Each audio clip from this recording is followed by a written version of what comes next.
അപ്പോൾ സൂപ്പർമാൻ സിനിമയെക്കുറിച്ചുള്ള എൻ്റെ അഭിപ്രായമാണ് നമ്മൾ ഈ വീഡിയോയിൽ നോക്കാൻ പോകുന്നത്.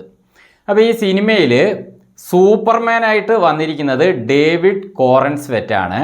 പിന്നെ സൂപ്പർമാന് ഒരു ഹീറോയിൻ ഉണ്ട്, അത് വന്നിട്ട് ചെയ്തിരിക്കുന്നത് റേച്ചൽ ബ്രോസ്നാനാണ്. പിന്നെ അതേപോലെ ഇതിലെ മെയിൻ വില്ലനായിട്ട് വരുന്നത് നിക്കോളസ് ഹോൾട്ടാണ് എന്ന നടനാണ് ഇതിലെ മെയിൻ വില്ലൻ. പക്ഷേ കക്ഷി കാര്യമായിട്ട് ഇതിൽ ആക്ഷനിലൊന്നും ഇറങ്ങുന്നില്ല കേട്ടോ. കക്ഷി ഇതിൽ ഉണ്ട് എന്നേ ഉള്ളൂ. പക്ഷേ അങ്ങേരുടെ കുറേ ശിങ്കിടികളുണ്ട്, ആൻറ്റി സൂപ്പർ ഹീറോസ് ഉണ്ട്. അതിൽ ഒരെണ്ണം പറഞ്ഞാൽ എഞ്ചിനീയർ എന്നൊരു കഥാപാത്രമുണ്ട്, അത് ചെയ്തിരിക്കുന്നത് മരിയ ഗബ്രിയേല എന്നുള്ള ഒരു ലേഡിയാണ്. അപ്പോൾ അങ്ങനെ കുറേ സംഭവങ്ങൾ കക്ഷിക്കുണ്ട്. അവറ്റകൾ കൊണ്ട് സൂപ്പർമാനുമായിട്ടും മറ്റ് സിനിമയിലെ മറ്റ് കാര്യങ്ങളുമായിട്ടും ഉള്ള ഫൈറ്റിംഗ് ആണ് നിക്കോളസ് ഹോൾട്ട് ചെയ്യുന്നത്. ഇവയെ കൺട്രോൾ ചെയ്യുന്ന ഒരു കഥാപാത്രമായിട്ടാണ് വില്ലൻ ഈ സിനിമയിൽ ഉള്ളത്. പിന്നെ ഇതിൽ സൂപ്പർമാനെ കൂടാതെ കുറേ മാനുകളുണ്ട് കേട്ടോ. മാനുകളും മാനത്തികളും ഉണ്ട് സൂപ്പർ ഹീറോസ് ആയിട്ട്. അതിലൊന്ന് ഗ്രീൻ ലാൻഡേൺ പറഞ്ഞിട്ട് ഒരു പച്ച കളറിലുള്ള ഒരു സാധനം ഇടയ്ക്കിടയ്ക്ക് വിട്ടിട്ട് കവറിങ് ചെയ്യുന്ന ഒരു സൂപ്പർ ഹീറോ ഉണ്ട്. പിന്നെ അതേപോലെ ഒരു മിസ്റ്റർ ടെറിഫിക് ഉണ്ട്. കക്ഷി വന്നിട്ട് കുറേ ഉണ്ടകളെ ഇങ്ങനെ വിട്ടിട്ട് കുറേ എണ്ണമായിട്ട് ആക്ഷനൊക്കെ ചെയ്യുന്ന ഒരു സംഭവം. പിന്നെ അതേപോലെ തന്നെ ഒരു സൂപ്പർ ഗേൾ ഉണ്ട്, പിന്നെ ഒരു ഹോക്ക് ഗേൾ ഉണ്ട്. അങ്ങനെ കുറേ സൂപ്പർ ഹീറോസ് സൂപ്പർമാനെ സഹായിക്കാൻ തന്നെ ഈ സിനിമയിലും ഉണ്ട്. ഇനി ഈ സിനിമ ഡയറക്റ്റ് ചെയ്തിരിക്കുന്നതും കഥ എഴുതിയിരിക്കുന്നതൊക്കെ ജെയിംസ് ഗണ്ണാണ്. അപ്പോൾ ഇതൊക്കെയാണ് സിനിമയിലെ കഥാപാത്രങ്ങളുടെയും മറ്റ് കാര്യങ്ങളൊക്കെ ഉള്ളത്. ഇനി ഈ സിനിമ എങ്ങനെയായിരുന്നു എന്ന് പറയാം. ഈ സിനിമയിൽ തുടക്കത്തിൽ തന്നെ ഒരു സൂപ്പർമാൻ്റെ ഒരു സംഭവം കാണിക്കുന്നുണ്ട്, ഒരു പൊളിച്ചൊരു കാര്യം കാണിക്കുന്നുണ്ട്. അപ്പോൾ അതിലൊരു ക്രിപ്റ്റോ എന്നൊരു ഡോഗും സൂപ്പർമാൻ ഇതിലുണ്ട് കേട്ടോ.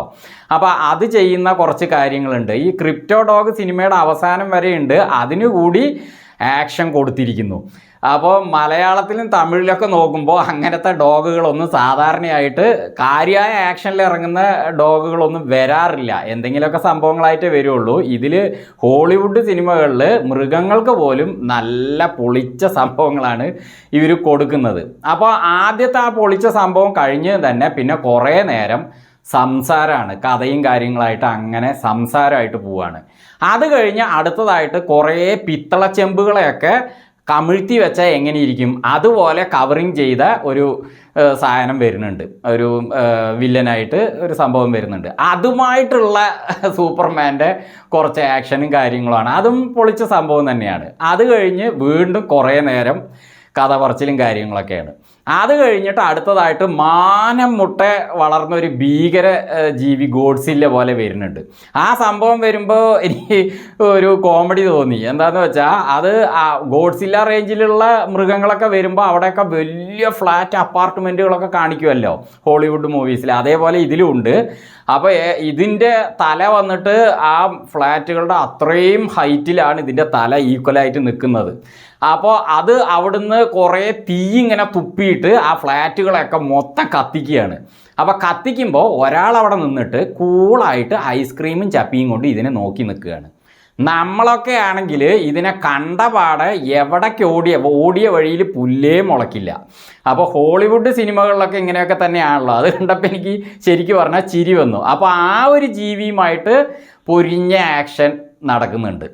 അപ്പോൾ അത് കഴിഞ്ഞിട്ട് കുറച്ച് സമയം വീണ്ടും സംസാരം തന്നെയാണ്. അപ്പോൾ ഇങ്ങനെ സംസാരം, പിന്നെ ഒരു നല്ലൊരു സംഭവം, സംസാരം, അങ്ങനെയാണ് സിനിമ പോകുന്നത്. ഫുള്ളായിട്ട് ആക്ഷനായിട്ടല്ല, കുറച്ച് നേരം സൈലൻറ്റ്, പിന്നെ അത് കഴിഞ്ഞിട്ട് ഒരു നല്ല കാര്യം. അപ്പോൾ അതുകൊണ്ട് തന്നെ നമുക്ക് അങ്ങോട്ട് വല്ലാതെ ബോറടിക്കുന്നില്ല. എന്നാലും ചില സമയങ്ങളിൽ നമുക്കത് ഈ കുറേ കമ്മ്യൂണിക്കേഷൻ മാത്രം കാണുമ്പോൾ ഒരു ലാഗ് പോലെ തോന്നുന്നുണ്ടെങ്കിലും ആ ഒരു ബോറടി അങ്ങോട്ട് നമുക്ക് എത്തുന്നതിന് മുമ്പ് തന്നെ അടുത്ത ആക്ഷൻ വരികയാണ്. അങ്ങനെ സിനിമ മൂവ് ആവുകയാണ്.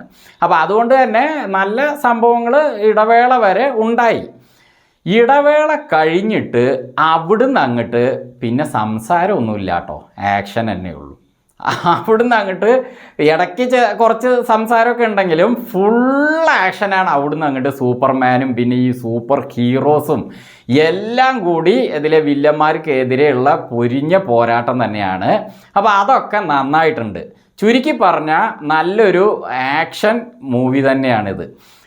കണ്ടിരിക്കാൻ നല്ലൊരു ആക്ഷൻ മൂവി തന്നെയാണ് സൂപ്പർമാനായിട്ട് ഈ 2025 ഇറങ്ങിയിരിക്കുന്ന ഈ സാധനം. പിന്നെ ഇതിൽ ഒരു മൈനസായിട്ട് എനിക്ക് തോന്നിയത് ഇത് മറ്റേ 3D സിനിമ തന്നെയാണ് കേട്ടോ. അപ്പോൾ കണ്ണടയൊക്കെ തന്നിട്ടുണ്ട്, കണ്ണടയൊക്കെ ഇട്ടിരുന്നപ്പോൾ ഞാനും വിചാരിച്ചു 3D നല്ല സംഭവങ്ങൾ നമുക്ക് അടുത്തുള്ള പോലെ കാണാമെന്ന്. പക്ഷേ ആ കാര്യത്തിൽ നിരാശയാണ്. 3D അത്ര പോരാ, എഫക്റ്റ് അല്ല. പിന്നെ ഈ സിനിമ വന്നിട്ട് സിനിമ സ്കോപ്പല്ല, കുറച്ച് ഷോർട്ടാണ്, സ്ക്രീന് ചെറുതാണ്. പക്ഷെ എന്നാലും കുഴപ്പമില്ല, കാണാൻ നന്നായിട്ടുണ്ട്.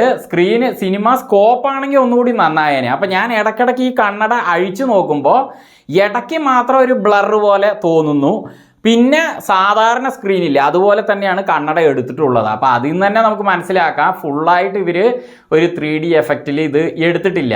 അതുകൊണ്ട് തന്നെ മാത്രമല്ല 3D എഫക്റ്റ് നമുക്ക് അങ്ങനെ അങ്ങോട്ട് ഇതിൽ ഫീൽ ആകുന്നില്ല. അപ്പോൾ ഇതിനു മുമ്പ് ഞാൻ കണ്ടത് ജുറാസിക് വേൾഡ് റീബർത്താണ്. അതുപോലും നമ്മൾ ആ ജീവികളും കാര്യങ്ങളും അടുത്തുള്ള പോലെ ശരിക്കും നമ്മൾ അതിൻ്റെ ഉള്ളിൽ തന്നെ ഇരിക്കുന്ന പോലെ തോന്നിയിരുന്നു.